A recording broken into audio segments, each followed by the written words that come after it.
Android. Now at 5, the community of Columbus steps in to help when an area farmer passes away.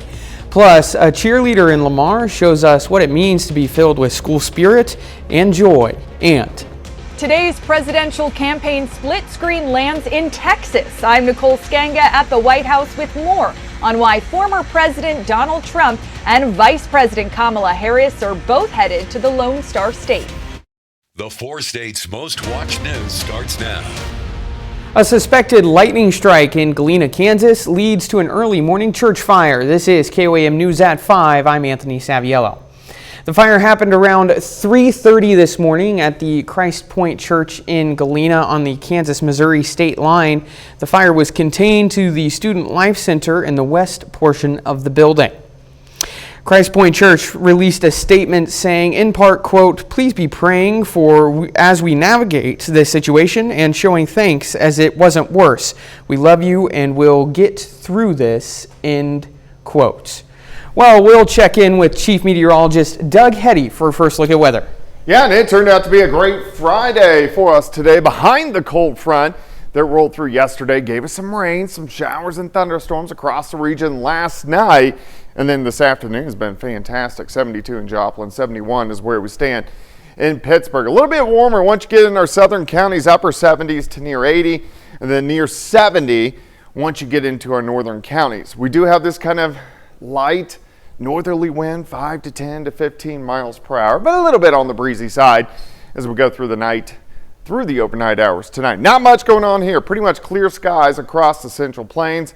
We'll slide back from the 70s, 60s into the 50s as we go eventually down into the 40s. So it's going to be a chilly night for us tonight, but Saturday's looking pretty good. Of course, we're going to look at your weekend forecast here in just a bit.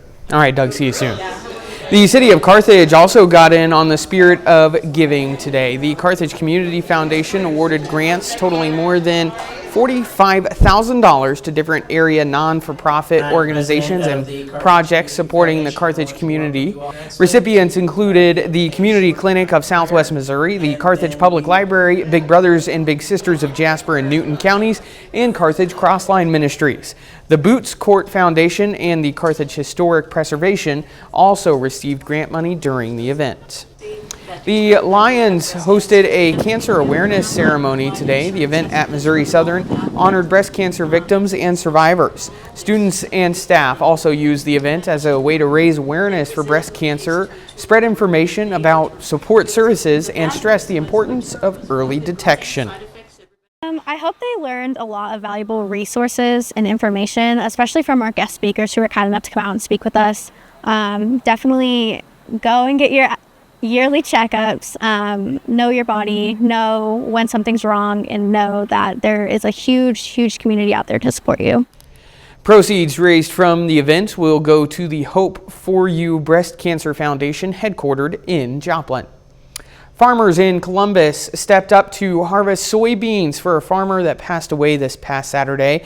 Matt Atkinson was involved in a fatal car accident. He left behind a wife, kids, and a farm that was spread about 20 miles. Farmers in Columbus put their own crops on hold to tend to the Atkinson farm. The crew worked on the south end of the farm with the 3 combines, and then another crew worked on the north end of the farm also with 3 or 4 combines. And so we were able to get it all done in just a few hours.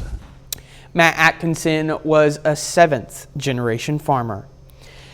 Under the Friday night lights on Lamar High School's football field, there's one 15-year-old girl who stands out from the rest. Lillian Van Gilder is a Lamar High School cheerleader who's not letting anything get in her way. Lillian was diagnosed with autism at the age of 3 years old. As Lillian makes her journey through high school, she's able to find self-expression through cheering with her teammates. She loves games. She will count down games from the beginning of the week all the way through. Like, it'll be Tuesday and she'll tell me it's Wednesday, then Thursday, and then it's Friday football. And she is pumped all week for football. She gets super excited when we get out there. We'll learn more about Lillian and her journey as a Lamar cheerleader coming up on KOAM News at 6. The race for the White House goes through the Lone Star State today, with both presidential candidates stopping in Texas. While Texas is not a battleground, each candidate is using this visit as part of different approaches to appeal to voters in the final days of campaigning. Nicole Scangia has more details from the White House. Former President Donald Trump arrived in Austin, Texas, focusing his final pitch to voters on his signature issue, the border. Over the past 4 years, this state has become Kamala's staging ground to import her army of migrant gangs and illegal alien criminals into every state. Trump is in Austin today to tape a podcast with Joe Rogan. The comedian has one of the most popular podcasts, especially among men, a demographic Trump has extensively targeted. Get your husband, Hank, get the hell out of the couch, Hank.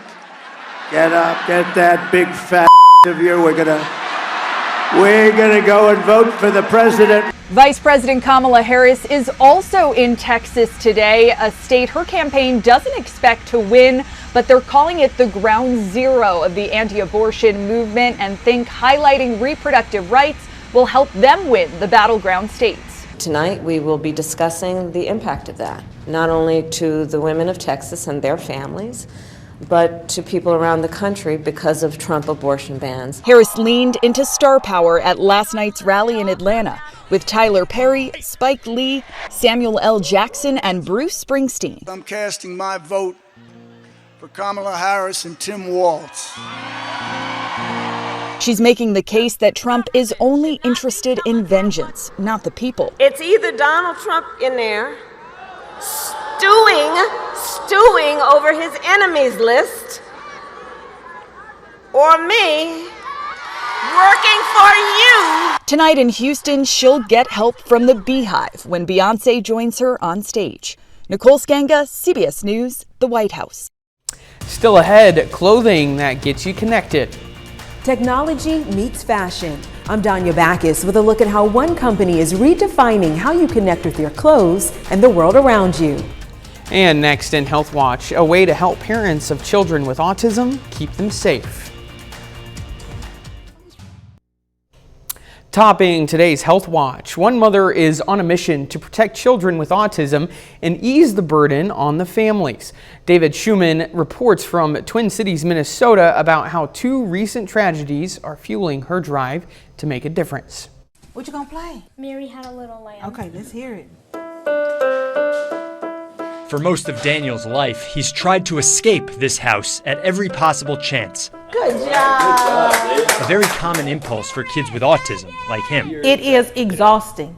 It is exhausting mentally. It is draining physically, where you are constantly having to be one step ahead of your child. Daniel's mother, Shaletta Brundage, tells us there have been some heart-stoppingly close calls, like once when he got out of her parents' home in Texas. He is running full speed, flapping his hands and just having a good old time, headed to a 4-lane highway where cars are going 50 to 60 miles an hour in Houston, Texas. And thankfully, I was able to catch him before he got there because he wouldn't have stopped. Then a few years ago, what Shaletta calls the game changer. Key-coded door locks for inside the house, keeping Daniel in, that cost about $30. We turned the house into Fort Knox. Shaletta now holds giveaways to get these locks to all families with autism. It started when a missing 4-year-old boy in Hopkins drowned this summer. This weekend, an 11-year-old escaped his home in Eden Prairie and also drowned. She's handed out nearly 600 of the locks. No charge, no questions asked, and another giveaway is in the works. And it takes the anxiety and the fear and the worry away that my child may try to escape from the house. The locks can also be opened with regular keys in case of emergency or a dead battery. David Schumann, CBS News, Minnesota. The recommended age for the pneumococcal vaccine has been lowered. The CDC now says anyone 50 or older should get the shot, which protects against pneumonia, meningitis, and bloodstream infections. The previous recommended age was 65. Doctors say the reason for lowering the age is because adults over 50 are at a greater risk for infection. Popular weight loss drugs could also help lower the risk of Alzheimer's disease. A study by Case Western Reserve University found people taking semaglutide, the active ingredient in Ozempic and Wegovy, had a significantly lower chance of developing Alzheimer's, suggesting the drug protects against brain degeneration and inflammation. The study's authors say more research is still needed. Climate change could be making your allergies worse. A study in Chicago found people are more sensitive to outdoor allergens now compared to 10 years ago, though indoor allergies remain the same. The study's authors say this may be due to increased temperatures and rainfall leading to rising levels of pollens and mold. Well, that's a look at today's health news. A little later, we'll see how Americans are feeling about the economy. And it looks like we're going to see a pretty nice weekend forecast. We're going to look at that coming up. Well, it definitely turned out to be a nice Friday for us today. Most of us got some scattered showers and thunderstorms last night, which we greatly needed. So some rain across the region, and then cooler today behind our cold front. Looks fantastic. Nice shot of our Indigo Sky Casino and Resort. Indigo is just outside of Seneca, Missouri. All right, it's 4-state Friday night high school football. So if you are heading out to some of the games, we're going to be dropping back through the 60s into the 50s. So this is pretty good hoodie weather as we go through the evening hours for us tonight. Already down to 70, Nevada 76, and Anderson 78, and Bonita. Chanute is sitting at 72 degrees. So temps are dropping off, but overall it's turned out to be a nice evening. Look at this, 7th and Rangeline 72. It's kind of breezy. North winds 10 to 15. We've had gusts a little bit higher than that at times throughout the day, but these northerly winds will start to calm down a bit as we go through the overnight hours. Still light breeze, and then a light breeze once again as we get into Saturday, but not as windy as what we have seen over the past couple days, and it looks overall pretty good as we go through the weekend. All right, looking outside, pretty much clear skies. Not a whole bunch is going on here across the Central Plains. We have a few clouds, a few showers rolling off toward the east. If we look at the bigger picture, here's our upper level flow. We don't really have any big storm systems heading toward us. I know we had the front last night that gave us some scattered showers and thunderstorms, but overall it's going to be pretty quiet as we go through the weekend and then into early next week. We are going to see some clouds south of I-44. There's going to be a few showers just to our south. We stay fine, but kind of chilly. Look at this, 46 Stockton, 48 in Neosho, down to 52 in Gravette, Grove 48, 43 in Neodesha, 43 for a low in Fort Scott. As we go through the morning hours, light easterly winds, mid 60s, and then we get into lower 70s for highs, even hold into the upper 60s in our northern counties, and then mid 70s once you get into our southern counties. Partly cloudy skies for us tomorrow night, but overall looking okay. And then Sunday afternoon, not bad. We get a southerly wind returning. Temperatures, they're going to warm into the upper 70s. So if we break down the weekend, temperatures are going to be fantastic. 72 tomorrow, 79, a little bit warmer on Sunday. Fantastic evening, so get outside and enjoy it. Let's go into next week. So on Monday, we get a lot of mid and upper level clouds, but look at our temps. We shoot back into the 80s for highs. We're going to be warm again as we go into Tuesday as well. Here comes our next storm system. Chances for rain increasing Wednesday afternoon, Wednesday night, into Thursday morning. Of course, Thursday is Halloween, but right now it looks like any rain should be out of here by the time we head into Thursday evening. And then we'll have another storm system that will try to affect us as we go into next weekend. 72 tomorrow, 79 Sunday, 84 Monday, 82 on Tuesday. Chances for rain Wednesday, Thursday, and then again next weekend. So it's nice to see more chances for rain in the forecast, and even though we do have a chance on Halloween, it looks like it will be in the morning. We'll take it if we can get some rain. Absolutely. Not too bad. Thanks, Doug. Coming up, a new clothing line that connects you with others, but not just with your sense of fashion.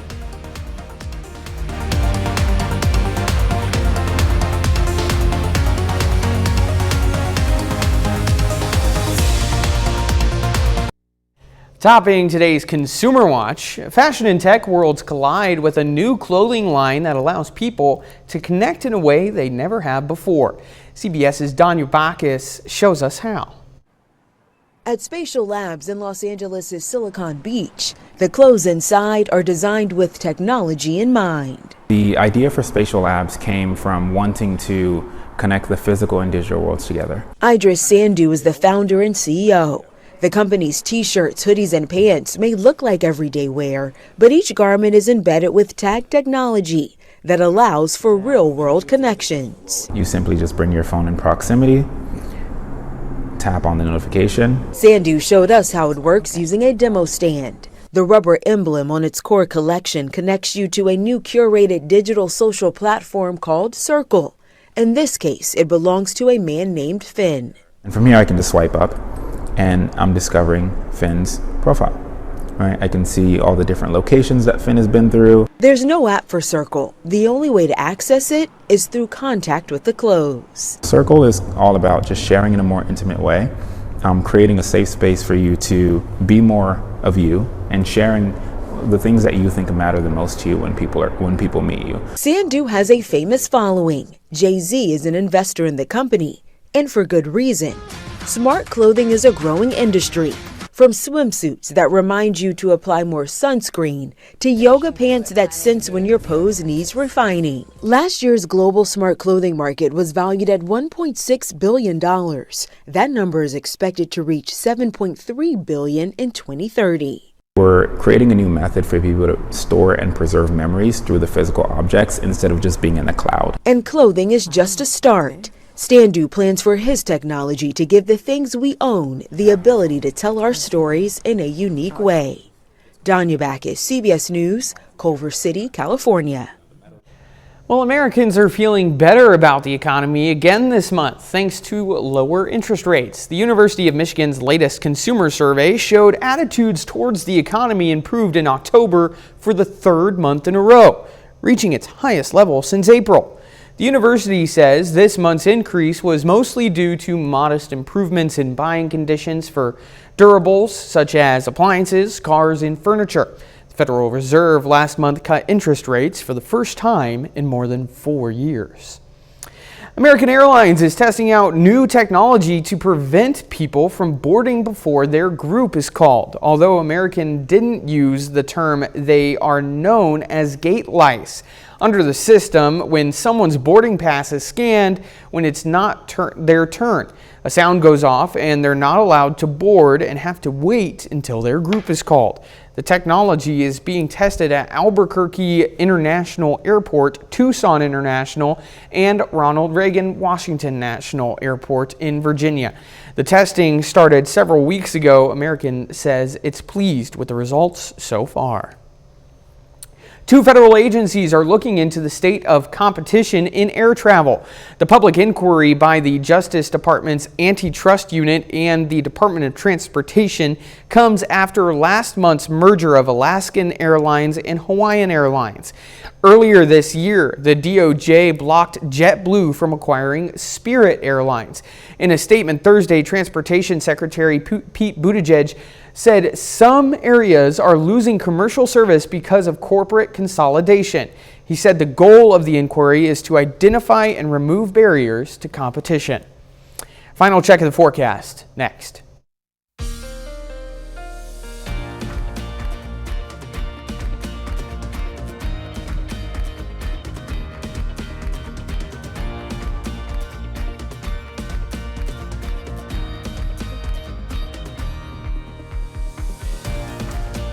On the CBS Evening News, we will take a look at, we'll go on the road with Steve Hartman. Then on KOAM News at 6, we'll have more on the farming community in Columbus coming together to support the Atkinson family.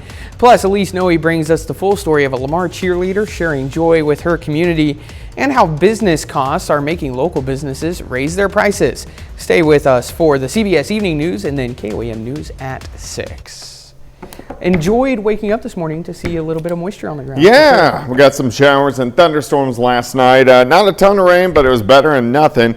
72 tomorrow, 79 on Sunday. So the weekend's going to be fantastic. Chilly in the evenings. If you're heading out this evening to some high school football games, you'll need a hoodie. We are going to be dry, but some rain chances back in by the middle of next week. We'll take what we can get. All right. Thanks for joining us. The CBS Evening News is next. Of course, we'll be right back here for KOAM News at 6. Have a great evening.